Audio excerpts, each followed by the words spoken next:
Bueno, continuando con nuestra lectura, estamos con el libro de El Premio Nobel de Irving Wallace.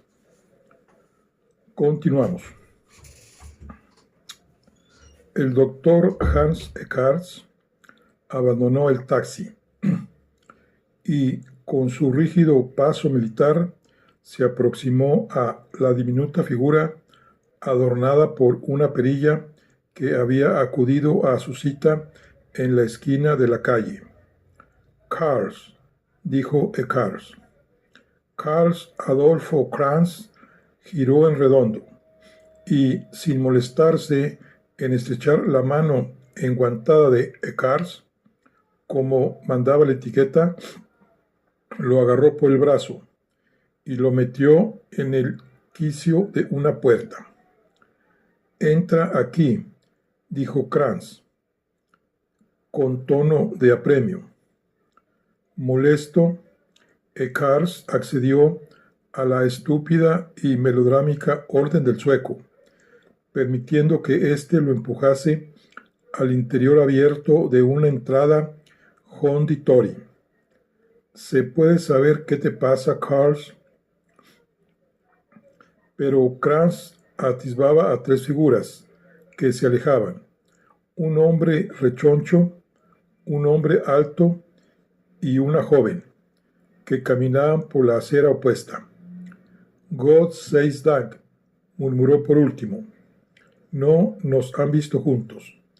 «¿Quién?», preguntó Eckarts con exasperación. «Un Himmels Willens. ¿Qué significa esta idiotez?» Kranz se había repuesto e inmediatamente se deshizo en humildes excusas. «Perdóname este mal momento, Hans. No era mi deseo molestarte, pero cuando tú te acercabas, vi al otro lado de la calle, saliendo del restaurante Norma, al húngaro». «Sunt Teufel, ¿qué húngaro?» «¿No recuerdas cuando te hablé de él?» Hizo una pausa discreta, mirando hacia atrás, pero la puerta del salón de té estaba cerrada. «¿De cómo maniobré para imponer la candidatura de Stratmann durante aquella votación secreta?» Sí.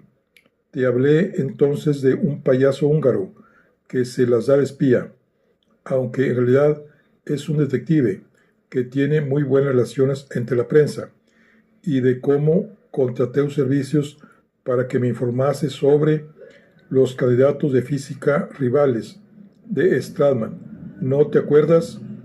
Fue él quien descubrió los antecedentes del español y averiguó que los dos australianos eran un par de invertidos. Creo recordarlo vagamente, pues ahora estaba en la acera opuesta. No había nada de malo en que nos viese juntos, pero es un tipo curioso, debido a su profesión, bastante chismoso en ocasiones, y me pareció muy prudente». «Hiciste muy bien», dijo Eckarts, deponiendo su enojo. Kranz asomó la cabeza por la entrada y miró calle arriba. Vio a un caballero alto que ayudaba a subir a una rubia a un automóvil. Distinguió a Darani, identificable por su corpulencia, que se sentaba acto seguido tras el volante. Los acompañantes de Darani, la rubia y el caballero alto, estaban demasiado lejos para que pudiese reconocerlos. Por un momento, Kranz se preguntó quién podría ser y qué se traía entre manos Darani aquellos días. Cuando el Citroën se alejó, Kranz se volvió hacia Eckarts. «Se han ido», dijo. «Estamos en libertad de ir a donde nos plazca. Has dicho por teléfono que deseabas una breve conferencia, ¿no es eso?» «En efecto. Verás, el lugar que escojamos para ir depende del tema de nuestra conversación». En su fuero interno, Kranz abrigaba la esperanza de que Eckarts le hubiese solicitado aquella entrevista para comunicarle buenas noticias sobre su nombramiento de catedrático en la Universidad de Humboldt. pero como hombre realista comprendió que aquello aún era prematuro y que lo más probable era que Eckhart quisiera exponerle algunos de sus problemas. Probablemente ha visto ya a Stallman y necesitaba consejo. Si no es nada importante, continuó Kranz, podemos ir al restaurante Norma, de ahí enfrente. No obstante, si prefieres un sitio más tranquilo y reservado, sí, prefiero un sitio reservado, le interrumpió Eckhart con voz firme. Dispongo de un Volkswagen. Está a la vuelta de la esquina. Podemos sentarnos, hablar en él o ir a dar un paseo. Nos sentaremos a hablar en él, dijo Eckhart. Por el tono de su compañero, Kranz olió que algo desagradable flotaba en el ambiente. Estaba ansioso por saberlo. Mientras acompañaba a Eckhart al Volkswagen, Kranz abrió la portezuela para que subiese el alemán, y Eckhart, muy rígido, entró para sentarse en el asiento tapizado de cuero, poniendo sus manos en las que se destacaban las azuladas venas sobre sus rodillas. Kranz cerró de un portazo cada vez más nervioso. Luego rápidamente dio la vuelta al vehículo y se instaló ante el volante. ¿Quieres que deje las ventanillas cerradas o deseas que entre el aire? Déjalas cerradas. Kranz se quitó el guante y sacando el rompecabezas metálico del bolsillo, se puso a juguetear con los dedos de su mano desnuda. Eckhart, que estaba ordenando sus ideas, notó de pronto que el rompecabezas metálico lo distraía y le dirigió una mirada de disgusto. Karl, Hore doch auf, con ese rompecabezas. Guarda ese infernal juguete. Tengo que concentrarme y quiero que tú también te concentres. La situación es grave. Sí, lo siento. Kranz se guardó el rompecabezas en el bolsillo de la chaqueta y esperó con aire compungido. Como tú sabes, ayer almorcé con Max Stradman. Ah, qué bien. Nada de bien, rezongó Eckhart. Perdí lastimosamente el tiempo. Kranz deseaba vivamente que su única aportación de valor a aquella entrevista, a saber, la presencia de Stradman en Estocolmo, no quedara disminuida. Ya te advertí sobre esa posibilidad, Hans. ¿Te acuerdas? ¿No te acuerdas? Él dijo a la prensa que no deseaba trabajar al servicio de un Estado totalitario. Dijo que había salido de Alemania voluntariamente. Muy preocupado, dirigió una mirada de soslayo a Eckhart. ¿Es eso lo que te repitió? Eckhart hizo caso omiso de la pregunta de Kranz. Le ofrecí un puesto en la Universidad de Humboldt por un salario triple del que ahora gana. Le ofrecí una casa. Le ofrecí libertad de movimientos. Solo un mentecato estúpido y sentimental hubiera podido rechazar semejante ofrecimiento, y él lo rechazó. Kranz notó el dolor que le producían las palabras de Eckhart, casi físicamente. Desde el primer momento comprendió, aunque no se lo hubiesen dicho claramente, que Eckhart y sus camaradas de la Alemania Oriental querían tener a Stallman en Estocolmo para atraerle de nuevo a la madre patria, pero por la razón que fuere, no se le había ocurrido a Kranz que desearan ofrecer a Stallman un puesto en la universidad. Esto constituyó una sorpresa para él y le molestó profundamente, porque además representaba una amenaza para su propio futuro. Después de todo, había que suponer que los cargos de la sección de física de la universidad debían de ser limitadísimos. Si el gran Stradman consiguió un puesto ahí, quedaría otro para Kranz, que no le llegaba ni a las suelas de los zapatos. Esto era lo único que importaba a Kranz en aquellos momentos. Le importaba tres pepinos la negativa de Stratman, excepto, naturalmente, en lo que dicha negativa pudiese ayudar a su propia solicitud. Pero intuía que, aunque el puesto de Stratman quedase vacante, no significaba que él pudiese ocuparlo ipso facto, sino que más bien, como sospechaba desde el primer momento, la negativa del sabio alemán le cerraba las puertas a él.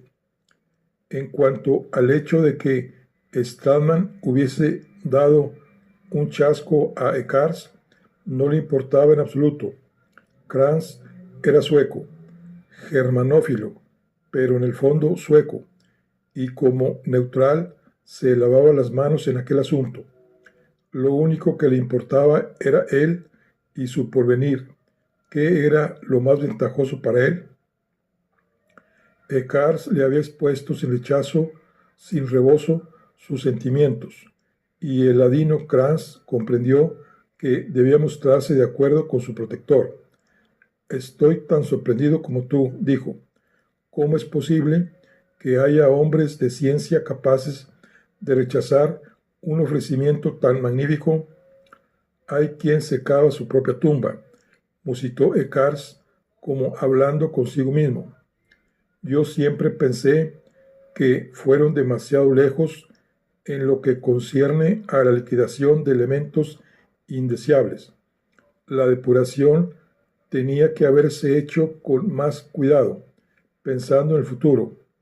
De aquellos polvos nacieron estos lodos. Su mirada se cruzó con la de Kranz.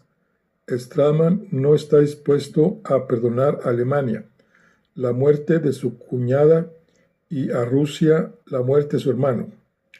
Esta sobrina suya que ha sobrevivido, se refirió a ella por el nombre de Emily, es quien, según sospecho, alimenta en él este odio irrazonable. Estoy seguro de que Stratman es un lacayo de sus amos, los militares, y aunque charla por los codos acerca de las maravillas de América y las virtudes de la democracia capitalista, todo ello no es más que un disfraz. En el fondo, continúa siendo alemán. Nuestra equivocación, sin embargo, fue el convertirlo además en judío. Y tan rotunda fue su negativa, Eckart permaneció silencioso un momento, mirando por el parabrisas. Eso dijo. Entonces, no se puede contar con él, observó Kranz. Hay otras personas de talento, tienes que buscar en otra parte. No, respondió Eckart colérico. Stratman no hay más que uno, no hay otro como él, pero hay centenares de físicos que se han ocupado de la energía solar. Tal vez si contratases. Eckart se volvió hacia Kranz con una ferocidad nacida de la frustración. No digas sandeces. ¿No te das cuenta de lo que pretendemos? Solamente Stratman tiene la llave de la puerta que ha abierto para nuestros enemigos y ha cerrado para nosotros. Algún día encontraremos esa llave. Pero lo que ahora nos preocupa son las otras muchas puertas que él puede abrir. No lo creemos en el Berlín Oriental, por la parte que puede ofrecernos de su descubrimiento. No, ni siquiera por los nuevos descubrimientos que pueda darnos. Lo queremos con nosotros para que no siga trabajando para ellos, ayudándolos y dándoles armas. Lo queremos no como una adición para nosotros, sino como una resta para ellos. Esto es lo que queremos y esto es lo que tendremos. ¿Por qué crees que te cuento todo esto? Porque aún no hemos perdido las esperanzas y porque contamos contigo en tu calidad de amigo y futuro colega. Kranz escuchó esta última frase con una mezcla de agrado y prevención. ¿Qué más puedo hacer por vosotros? Yo ya he cumplido mi misión. Solo una parte de tu misión, dijo Ekar con aspereza. Tu misión habrá terminado cuando nosotros nos demos por satisfechos, y aún no estamos satisfechos. Krans se tiró de la perilla con mano temblorosa. No es eso, Hans, no es eso. Como tú sabes muy bien, se trataba de un intercambio de favores. Yo te hice una petición muy sencilla y tú me hiciste otra muy difícil. Me pediste que asegurase el premio Nobel de Física para Stradman y consiguiese que éste acudiese a Estocolmo a recibirlo. Esto es lo que tú me pediste y nada más. A cambio me prometiste una cátedra de física en la Universidad de Humboldt. Yo he cumplido por completo mi promesa y ahora tú tienes que cumplir la tuya. Verdaderamente, Carl, siento respeto por tu espíritu meticuloso y realista. Un profundo respeto, dijo Ekars, con tono más blando y apaciguador. Pero hay límites para la exactitud en las relaciones humanas. No estamos midiendo moléculas, estamos cerrando un acuerdo satisfactorio para ambas partes.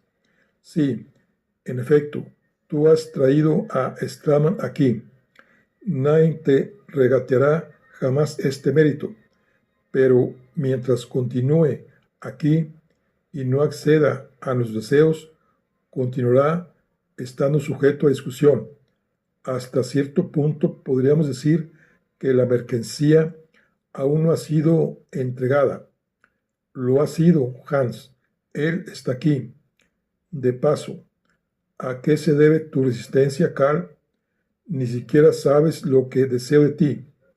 Lo único que sé es lo precario que es mi situación, repuso Krantz.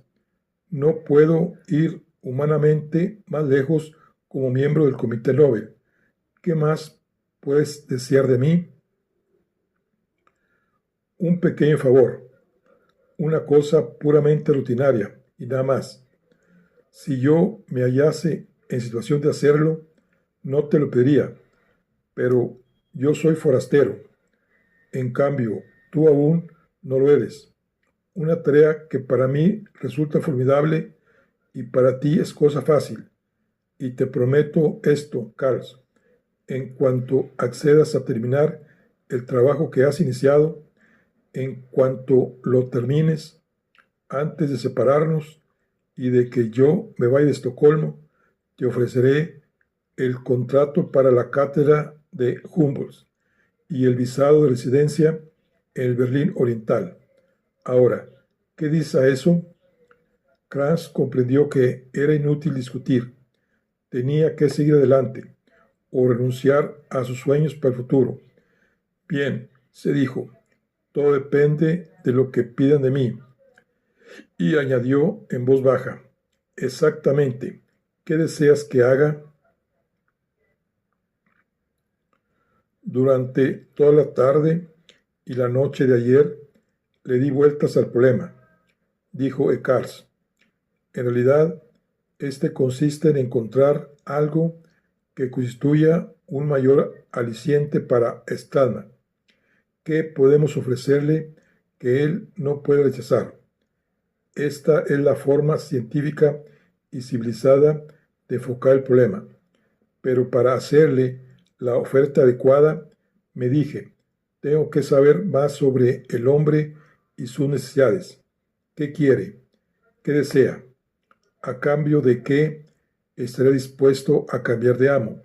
¿Cuáles son las necesidades y los lujos que lo traerían a nuestro lado? Estas son las preguntas que tú tienes que responder, Carl. Cuando tengas las respuestas, prepararé una segunda entrevista con Stradman. Esta vez me presentaré a ella con el anzuelo bien cebado, te lo aseguro, y lo pescaré. No tengas dudas. ¿Cómo puedo averiguar cuáles son las necesidades de Stradman? Yo no soy detective, pues no hace mucho tiempo lo fuiste. Podrás enterarte de sus necesidades averiguando cosas de su vida y de las vidas de los que le rodean, como su sobrina, principalmente. Después de todo, tú mismo me dijiste que hallaste la manera de obtener informes sobre el físico español y los dos australianos, y que dichos informes te fueron de gran utilidad. Ahora lo único que te pido es esto, que vuelvas a obtener informes. ¿Te parece mucho? Ya veo, dijo Cras pensativo. Sí, solo es esto. Tal vez sea posible. Puedo utilizar de nuevo los servicios del húngaro, de ese Taraní. Tiene experiencia para estas cosas. Trabaja como una mula y tiene buenas fuentes de información. Es de confianza totalmente. Como te dije, su residencia aquí depende de varias personas como yo y siempre anda falto dinero. Supongo que, llegado el caso, tú me facilitarías fondos, ¿no? El dinero no es problema, es decir, dentro de límites razonables. ¿Para cuándo necesitas estos informes sobre Stradman? Preguntó Kras. ¿Para cuándo? Para ayer, si esto fuese posible. El rostro prusiano de Eckars lanzó un leve bufido, satisfecho de su forzado humor, y luego asumió de nuevo su expresión severa. Vamos a ver, ¿qué día es hoy? 6 de diciembre. Para el 9 por la noche, lo más tarde. Solo 3 días para un trabajo así, imposible. Nada es imposible, y tú lo sabes. Necesito esos informes para el día 9, a fin de que pueda citarme con Stallman para el 10 por la mañana. El 10 por la tarde ya tendré el premio, y será el día siguiente. Me lo dijo él mismo. Debes intentarlo, Carl. Tienes que superarte a ti mismo. Kran suspiró. Lo intentaré, dijo. Cuando des instrucciones al húngaro o a la persona que contrates, sea cual sea, debes tener mucho cuidado y obrar cautelosamente. Tu agente no debe saber con precisión lo que te propones. ¿Comprendes? El menor desliz o indiscreción podría ser muy embarazoso para mí y para ambos, pero no te asustes. ¿De qué se trata, en resumidas cuentas? De un inocente pasatiempo, de una inofensiva encuesta para obtener algunos datos sobre la psicología de Stallman. Esto no resultará difícil para un hombre de tu estatura y mentalidad. Ya me parece verte en Berlín con todos nosotros, tú y Stallman, nuestros más preciados galardones. ¿Cómo te envidiarán los suecos entonces, Carl? Ahora, acompáñame al hotel. Me apearé 2 manzanas antes. Acuérdate de telefonarme mañana cuando lo tengas todo preparado. Yo estaré esperando. Ahora, Carl, dejemos eso y hablemos de otras cosas más agradables. ¿Dan alguna revista que valga la pena en Estocolmo esta temporada? ¿Y las chicas? ¿Qué tal están las bellezas nórdicas este año, mi buen amigo?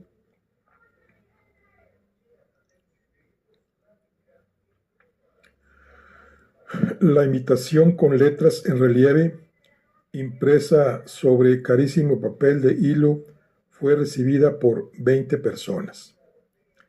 En ella se invitaba a un banquete de gala, ofrecido por Ragnar Hamaralund, dueño de la casa, y Marta Norberg, que haría los honores de la misma, en homenaje a los laureados con el premio Nobel de aquel año.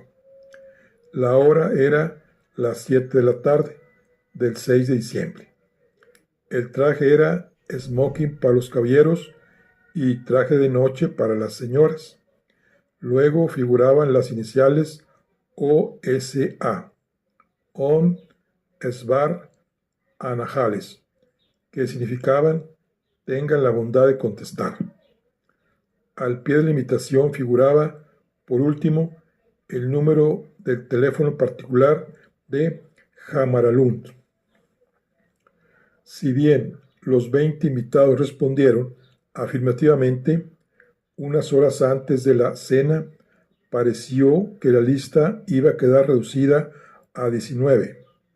Emily Stradman había telefoneado al secretario de Jamaralund para decirle que su tío no se encontraba bien. No era nada grave, solo un poco de fatiga, pero que deseaba descansar y pedía que le disculpase. Cuando le comunicaron esto, Jamaralund telefoneó personalmente al conde Bertil Jacobson para pedirle que sustituyese al profesor Stradman y buscase otro acompañante para Emily.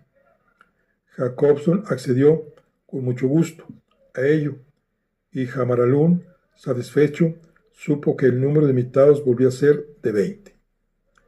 Eran ya las 7:15 de la noche. Detrás de la historiada verja de hierro y el estanque de los lirios, las ventanas del primer piso del Taj Mahal Axolet de Jamaralund, brillantemente iluminadas, se reflejaban sobre el canal de Hurgastresbrunn. Como los invitados escandinavos ya se hallaban acostumbrados a la puntualidad sueca y como los invitados extranjeros ya habían sido advertidos previamente de aquel particular, los 20 visitantes ya se hallaban en el interior del enorme y espléndido salón principal.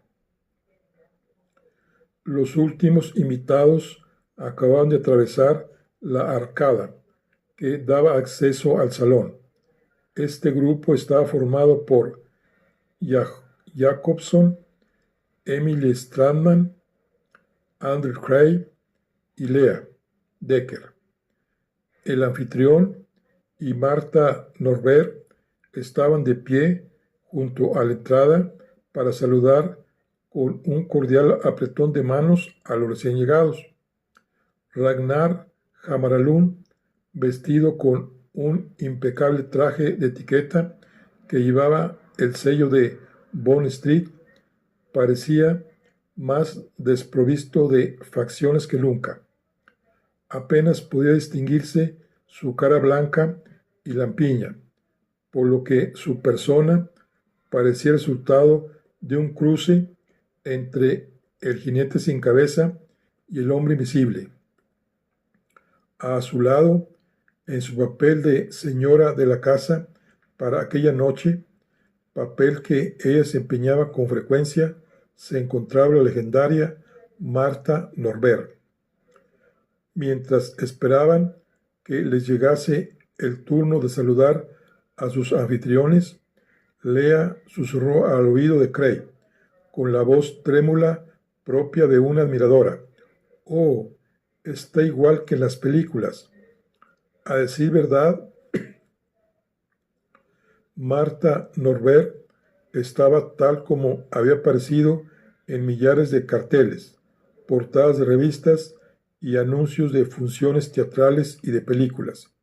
A sus 42 años de edad se la veía tan joven y lozana como a los 32 y a los 22.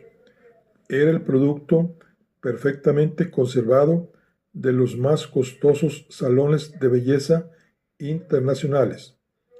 A pesar de la característica inclinación de sus anchos hombros, que había evocado durante tanto tiempo ante los sobrecogidos públicos de Londres, Nueva York, El Cairo y Bombay, la renuncia a las vanidades de este mundo, ofreciéndoles la armonía de una sexualidad mística y única a la vez, Marta Norbert era alta, de una talla muy superior a la de Jamaralún, de pie a su lado. Sus restantes rasgos distintivos eran también evidentes, aquellos rasgos objeto de interminables alabanzas en las revistas de cine. Su cabello, color ceniza, que le caía hasta los hombros con abandono, peinado al desgaire, sus ojos grises, como dos estanques hundidos, en los que lucía el enigma indómito de la feminidad. Su nariz patricia, que hizo la fortuna de 1000 teatros, su sonrisa, enloquecedoramente superior, la sonrisa de una Mona Lisa valquiria, su voz insinuante, de tono aterciopelado, que resonaba en su garganta de cisne. Esperando la presentación, Cray se sintió casi tan cautivado por la actriz como Lea. Se preguntó si se hubiera vuelto de cruzarse con ella por la calle como una perfecta desconocida. Desde el punto de vista estético, sus facciones y su físico eran imperfectos. Tenía la cara demasiado larga y hundida, el pecho demasiado plano bajo el apretado traje de seda. Sus senos semejaban dos botones desmesurados que le llegaba hasta el cuello, dejando la espalda desnuda. Además, su figura era demasiado derecha y erguida, mas su atractivo emanaba de su fama mundial, que ella llevaba como el manto de una reina. Pero cuando, después de sus compañeros, pudo estrechar su mano firme y delicada a la vez, sintió la corriente eléctrica de su magnetismo personal y comprendió el atractivo que aquella mujer irradiaba. Cray, dijo, presentándose según la etiqueta sueca. Le conozco, dijo ella con su voz de soprano. He leído con deleite todos sus libros. Soy Marta Norbert. La conozco, dijo él a su vez. He visto con deleite todos sus personajes. Camila, Nora Helmer, Beatriz Sadie, Thompson, Lady Windermere. Sus labios se plegaron con una sonrisa casi imperceptible. Habla usted también como escribe. Venga, Ragnar le presentará a los demás invitados. De nuevo se impuso la etiqueta sueca. El señor Manker presentó a Lea y ésta, a su vez, pasó este protocolo a Cray. Por lo visto, Emily, de aspecto tan delicado en su traje de noche de seda sin mangas, había sido bien aleccionada por Jacobson, pues actuaba como Cray sabía que él también debía actuar. Los 14 invitados que les habían precedido estaban de pie, algunos con cócteles en la mano y otros con whisky y soda, formando un semicírculo, una formación casi idéntica a la que Cray vio durante el banquete real. Se acercó desmañadamente al semicírculo, siguiendo a Lea y a Emily. Al enfrentarse sucesivamente con los invitados, se presentó pronunciando su apellido, y entonces el invitado murmuró a su vez el suyo. Cray saludó a los que ya conocía, los esposos Marcial, el doctor Farelli y señora, el doctor Garrett y señora, Conrad Evans, el noruego, de un modo más espontáneo y menos ceremonioso, pero ante los desconocidos se atuvo a la más estricta etiqueta. Entre los invitados se hallaban el barón Johann Steinfels, en representación del monarca, con su esposa, la baronesa. la señorita Stevenson, contralto, famosa cantante de ópera, el general Alexei Vasilkov, agregado militar de la embajada rusa, con su esposa Nadecha Vasilkova. También estaba ahí la señora Lagersen, de cara de mono, que aspiraba a la fama a causa de haber conocido personalmente a Mette Sofia Gad, la desconcertada mujer danesa de Paul Gauguin, a quien trató en Copenhague durante 1905 y que había publicado recientemente Recuerdos de Mette y Paul. Por último, estaba ahí el doctor Oscar Lindeblum, el investigador químico al servicio de Jamaralund, hombre delgado y de aspecto inquieto. Una vez terminadas las presentaciones, como se sabía que aquellos eran los últimos invitados que tenían que llegar, el semicírculo se rompió, disgregándose en diversos grupitos y parejas. Lea, que fingía haber perdonado a Cray la mala noche que le dio y que había vuelto a asumir su antiguo papel de enfermera dominante y conciencia semiterna, empezó a deshacerse en elogios del lujoso salón, decorado al estilo Jorge III, y por primera vez Cray prestó atención al lugar donde se hallaba.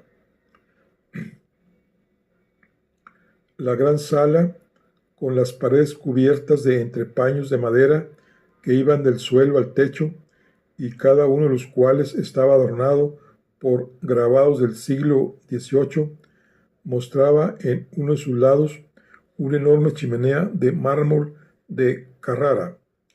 En el fondo, sobre un pequeño estrado y entre las puertas de estilo francés que daban a una terraza que dominaba el jardín botánico, había una orquestina de 5 músicos de aspecto completamente parisien, que interpretaba música de fondo y clásicos de la opereta en un discreto diapasón.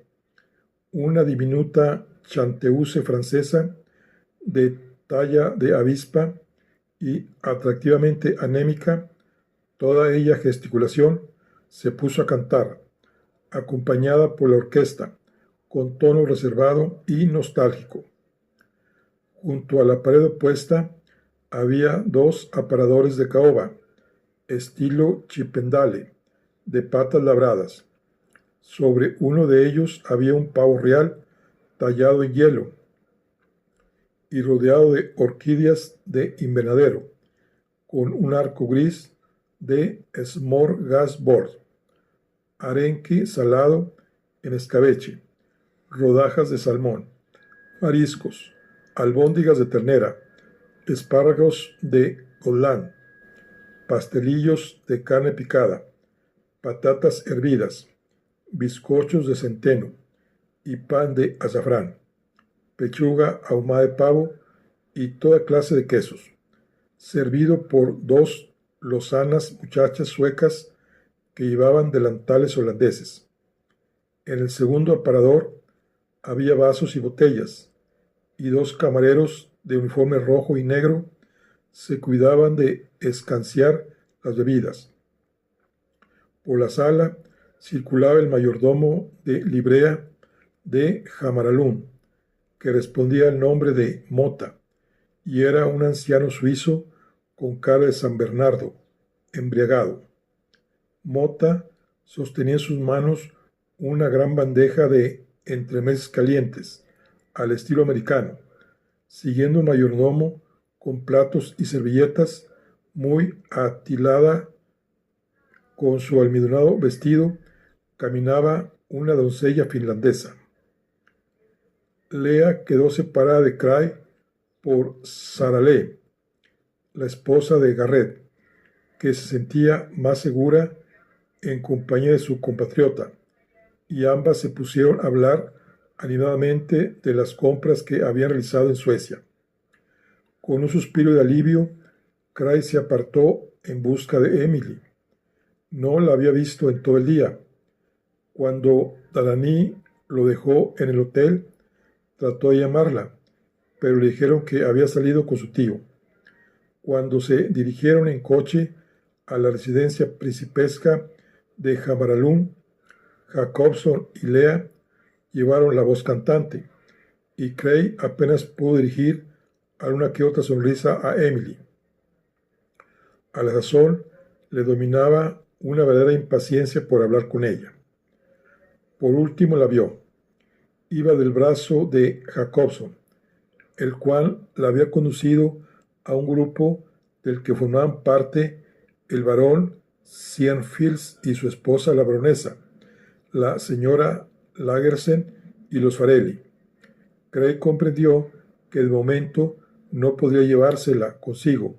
Solo había otra alternativa, de momento. Dirigiéndose al buffet, pidió un scotch doble con hielo. Mientras esperaba, observó al extremo de la mesa un cartel apoyado en un marco y que rezaba Placering. Bajo este rótulo figuraba la distribución de plazas para la cena. Cray examinó el croquis a lápiz, que mostraba la colocación de los invitados a la mesa. Él estaría sentado entre Margarita Farelli y Lea Decker. Frunciendo el ceño, examinó el croquis con más atención. Emily estaría sentada entre Jacobson y el general Basilkow. Cray tomó la bebida que le ofrecía el camarero y frunció los labios al contemplar de nuevo el orden de la cena. Qué poco romántico. Alguien tenía que arreglarlo. Se permitió hacerlo él mismo más tarde.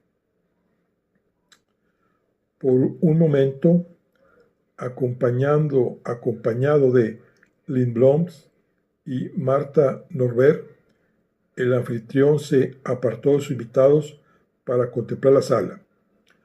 Todos los suecos de importancia, es decir, de posición social elevada, tenían que ofrecer 3 cenas de etiqueta al año, por lo general durante la temporada de invierno, cuando la vida era monótona y de un aburrimiento insoportable, pero Jamaralún tenía por costumbre sobrepasar siempre este número. En el fondo era un hombre solitario, pero no era este el motivo que le inducía a ofrecer sus veladas de gala. Ofrecía sus lujosos banquetes porque desde sus alturas olímpicas le gustaba contemplar a los hombrecitos que miraba como desvalidos insectos, y los caprichos del Homo sapiens lo divertían y daban pasto a sus cogitaciones.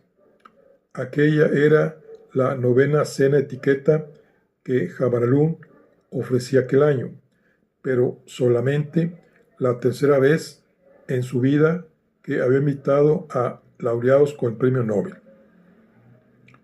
Las 2 primeras cenas que dio en honor de los laureados resultaron desastrosas, porque encontró a los sabios aburridísimos y dogmáticos, cuando no unos verdaderos pelmazos.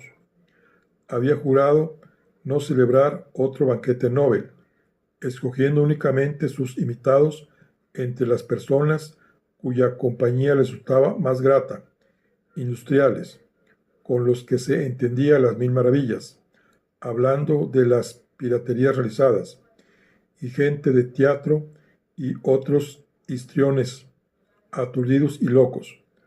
Lo que aquel año le obligó a cambiar de parecer, haciéndole organizar otro banquete Nobel, fue la concesión del premio a los esposos Marcial. Inmediatamente comprendió el valor de los químicos franceses. Podrían tener para él, hasta donde ellos ni podían imaginar, y que escapaba también a la comprensión de las personas ordinarias. Percatándose de que sería una incorrección agasajar únicamente a los Marcial en Asclotet, asumió la responsabilidad de organizar aquel tercer banquete Nobel de gala. Hasta entonces se dijo, todo había sido a las mil maravillas, pero pronto tenía que poner en marcha su plan. Martha Norbert se volvió a él para decirle, ese escritor Cray tiene cierto charme, aseguraría que puede resultar divertido. Olvida a Cray, le ordenó Jamaralún secamente. Ya te he dicho que te consagres plenamente a Claudio Marceau. Se volvió a Lindblom. Y tú, Oscar, ya sabes cuál es tu misión. Jamaralún tomó a Lindblom y a Martha Norbert por los brazos. Vamos, empecemos antes de que se comprometa. Los tres cruzaron la Sana en dirección a los Marceau, que estaban juntos, bebiendo con expresión fúnebre, sin hablar entre sí ni con nadie. La irritación entre los Marceau había subido de punto durante las últimas 24 horas. Claudio estaba que echaba humo a causa del agotador horario que Denise le había impuesto merced a los buenos oficios de la fundación, y Denise estaba dominada por una gran tensión, porque aquella misma mañana se había enterado por la prensa de la inminente llegada de las maniquís francesas de Copenhague. En tales circunstancias, la aparición de Jamaralún, acompañado de la deslumbradora Martha Norbert y del joven Lindblom, no resultó del todo desagradable. Cuando se lo proponía, Jamaralún era un hombre que se movía como el pez en el agua, en los ambientes del gran mundo, con una soltura hija de una larga práctica, emparejó a Martha Norbert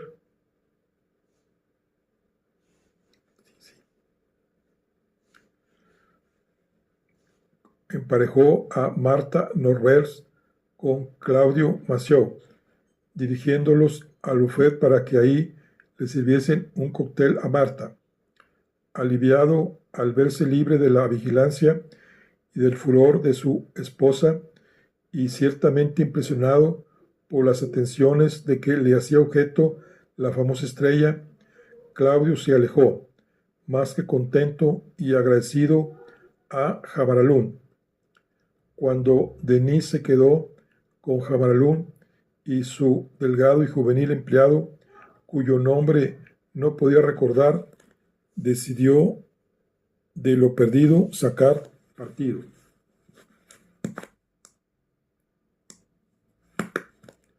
Bebiendo su martini seco, dejó que su repulsivo anfitrión cargase con los deberes de la hospitalidad. Ya conocía usted al doctor Oscar Lindeblum, según creo, le dijo Jamaralún.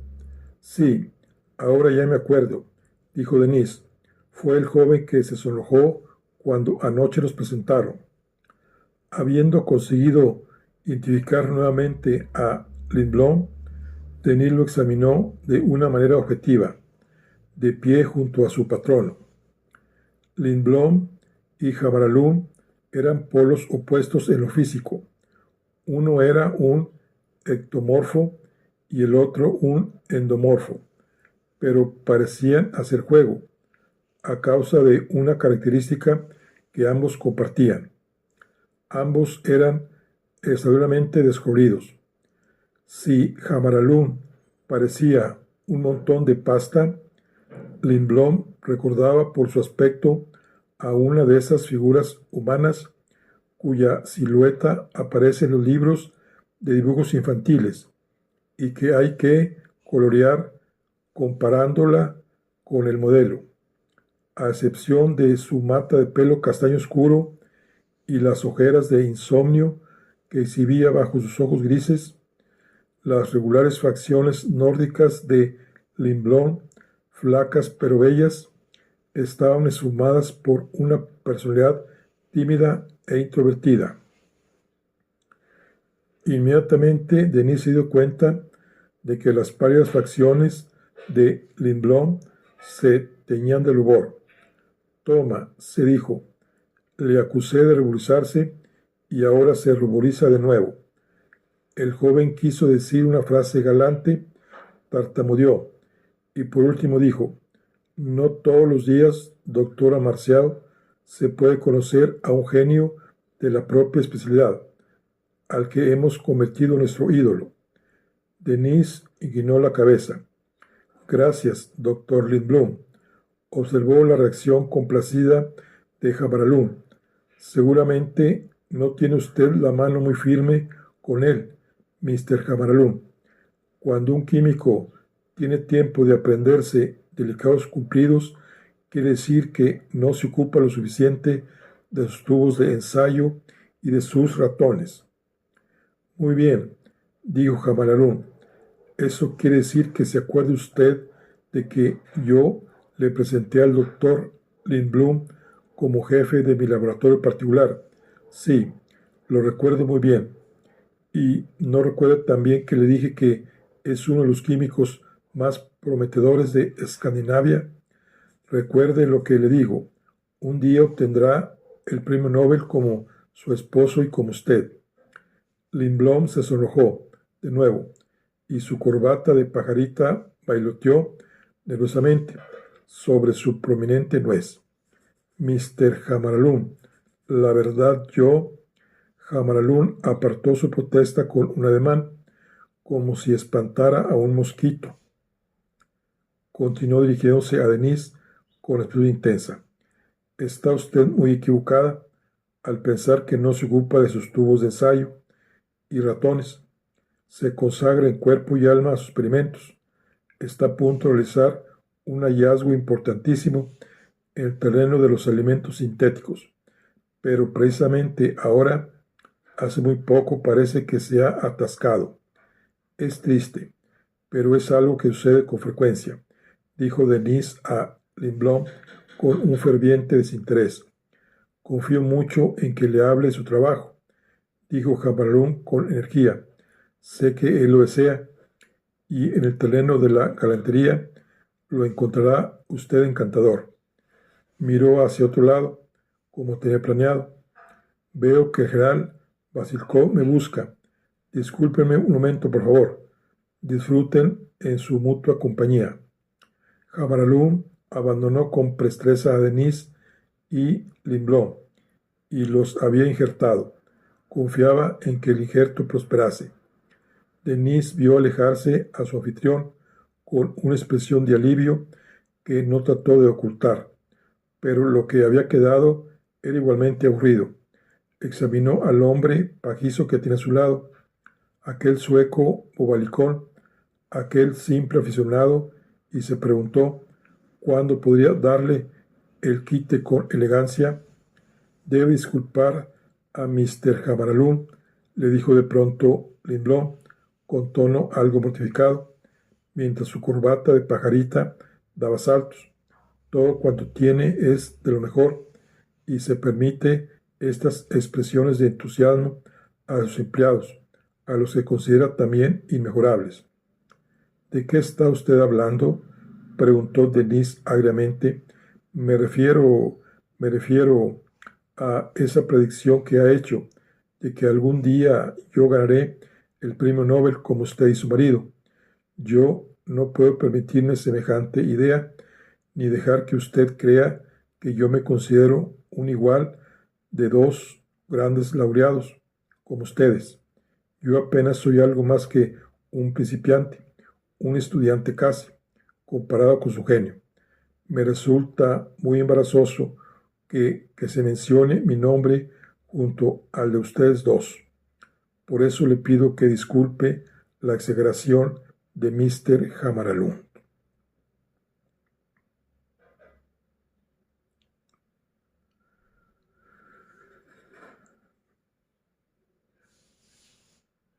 Bueno, aquí concluimos la charla Yo le doy. Nos vemos en la siguiente. Hasta luego.